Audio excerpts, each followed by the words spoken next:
মনে রাখবেন, যদি নারী কল্যাণকারী হতে পারেন তাহলে নারী মহাচণ্ডী রূপও ধারণ করতে পারেন।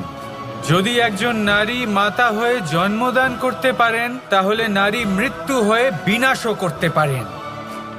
যেখানে নারী অপমানিত হবেন সেখানে মহান ভারতও মহাভারতের পথে অগ্রসর হতে পারে। তাই মনে রাখবেন, নারীর অপমান যেন কখনোই না ঘটে। আর যদি কোথাও নারীর অপমান হয় তার অর্থ হলো আপনার বিনাশ আপনার দিকেই আসছে। আর এটা হলো তার প্রথম পদক্ষেপের প্রথম পদধ্বনি। রাধা রাধা।